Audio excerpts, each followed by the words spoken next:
High school football week 3 in the books after last weekend. We're headed to week 4 as we're about a day away from the big Jug Bowl game with Heritage and E.C. Glass. I asked Jeff Woody this week, talk about the Hilltoppers' attitude as they match up with their crosstown rival Heritage. You have men, and I say men meaningfully. You have guys on your team that are men that have been through thin and thick that can tell somebody what to do. Phares Gilbert right now is a man, and he's playing wide receiver and safety for me. And he can say something. He doesn't say much, but he can say something, and everybody listens. And you want that to be who leads your team. Everybody follows George. Everybody follows Barry. Everybody follows right now Tayon Mosby. Everybody follows those things, and we got good leadership, and rightfully so. They've earned leadership, and we just got to make sure that everybody is a leader. George said that in practice on Tuesday. Everybody's got to step up and be a leader, and not only take care of what you're responsible for, but help out your friend, help out your neighbor, help out the player next to you. And if we can do that, and that's the chemistry. If we can do that, that's what I like about where I'm at right now at Glass. These guys are playing for each other, and that's what's got to be selfless. What can I don't care if I get the ball or not. I just care what the scoreboard says at the end of the game. And if we win as a team, we're in good shape. We got our hands full because Heritage is a really good football team, but we got to stop a whole bunch of players on that side of the ball. We got to find a way to move the football. And, it's easier said than done, right? Like we can say we're going to move the football, we're going to stop somebody, but how? And we got to figure out how here in the next, I guess, couple days. We've had 3 days, being Wednesday. We got 3 days. We've had 3 days to figure it out. We got 2 more days to put hay in the barn. With the Jug Bowl coming up on Friday night, I asked Jeff Woody on Wednesday, did he expect to see a more fired up version of Brad Bradley? It doesn't have to be the Jug Bowl. Bradley's going to be that way intense, 100 miles an hour, 5-hour energy, and he's ready to go. I mean, you're not going to outwork Bradley. You're not going to outthink Bradley. I mean, how can you? Because that dude's 100 miles an hour all the time. You can work as hard. You can think as much, but you're not going to outmatch him. And there's nobody that's going to outwork Bradley. And I'm not trying to tell you that I'm trying to outwork Bradley now, but we're trying to work smart within our friendly confines here at E.C. Glass. We're trying to make our practices efficient. But we got to make our time efficient. We've got to work smart. And so does Brad. Brad, I mean, I talked to him the other day. They're working hard. Of course they are. Who's to say our Brad Valley team doesn't work hard? We're grinding too. Jeff Woody knows his signal caller George White will have to have a big game on Friday. He talked about George's mentality. George turns into an incredible Hulk with his mind. But that dude he's wrapped around everything cerebrally up front, and he can handle an offense. Brad Bradley shared his thoughts after Heritage's big win over Appomattox last week. I thought we took advantage of some mistakes on their part, especially there in the first half, but I also felt like we settled down on offense, especially in the first, maybe the second, third, fourth series right there. I thought Hoehne did a really good job extending plays tonight. I thought receivers did a good job of basically, scramble drill, getting open. Number 4 is a good football player, man. And, we gave up that one right there, that little hitch and pitch, that trick play. But at the end of the day, we really gave up 7 points within the, with the first team unit. But we still got some things to clean up. A good team win.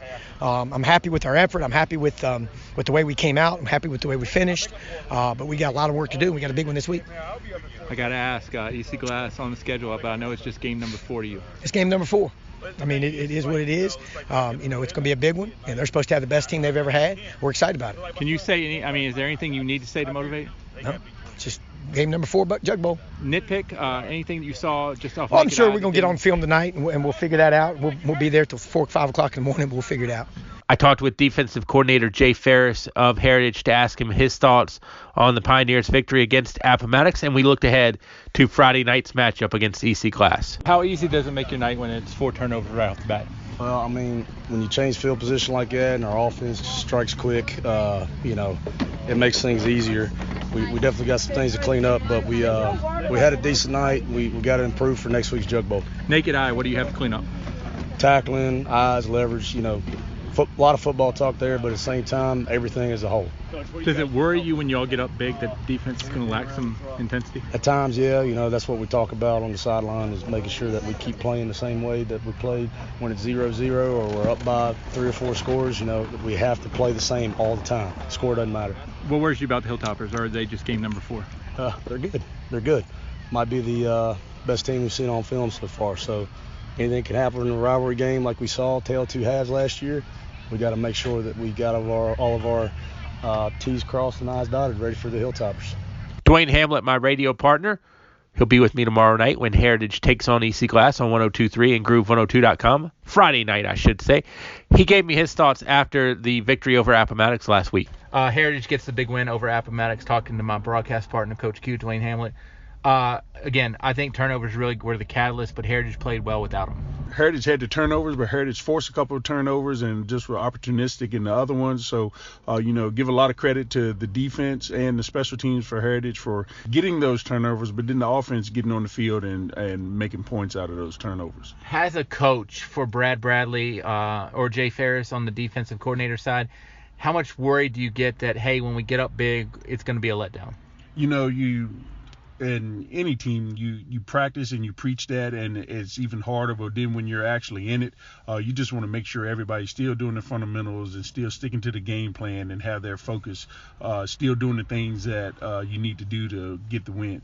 Jug Bowl, what do you think? Woo! Call it like I see it, man. EC Glass is going to come in undefeated, and they've got a very talented roster. But, Jug Bowl, we saw it last year. Heritage up big, Glass come roaring back. So we can see any and everything. I think we're probably going to see any and everything because, throw the records out the window, throw everything out the window, man. Like, these two teams are going to go at it. But Heritage is going to have the work cut out for them because EC Glass is going to challenge them through the air. But Glass got their work cut out for them because Heritage is going to challenge them through the rushing game. Hey, don't look now, but the Rustburg Red Devils are off to a good start, 3-0, as they have wins over Monticello, Appomattox, and Altavista.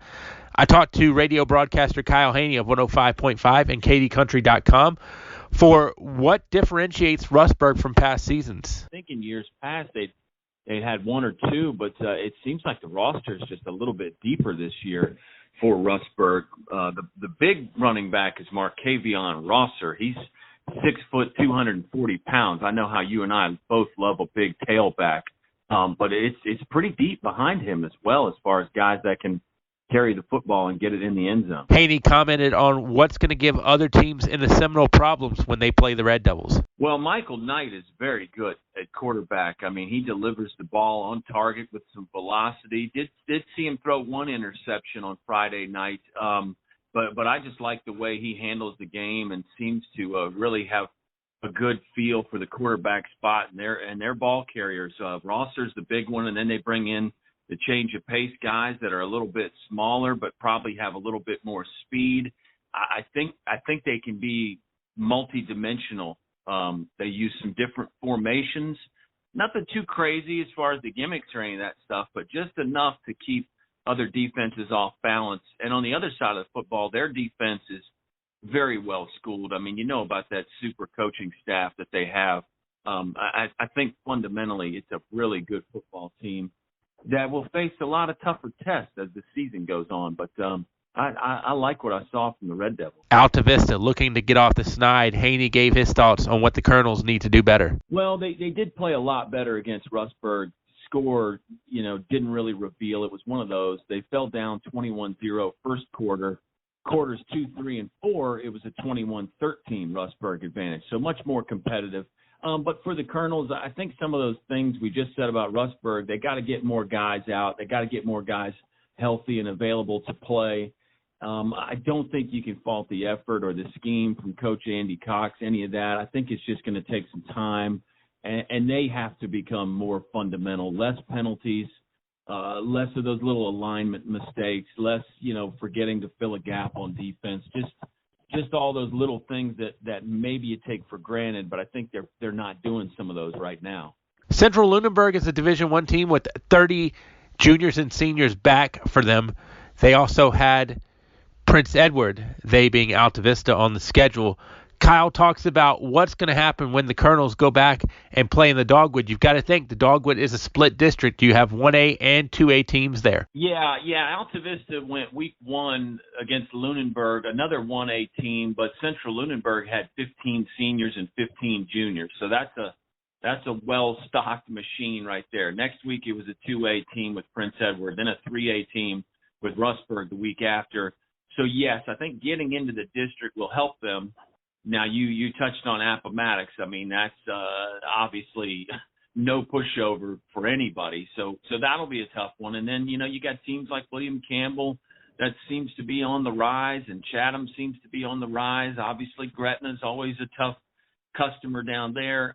So it'll be interesting for Altavista. I do think they'll have more winnable games, but they won't be easy by any stretch of the imagination. There are other games other than the Jug Bowl this week, but that's the big one. Heritage and E.C. Glass, Friday night, 6:30 pregame on 102.3 and Groove102.com. Kickoff is at 7. Jefferson Forest will host Brookville. Appomattox travels to Lord Botetourt. Liberty hosts Amherst. Rustburg hits the road to LCA, and much, much more. Stick to the Sports Buffet as we hope to have a lot of post-game coverage from games throughout the year. For the Sports Buffet podcast, Bob Alvis.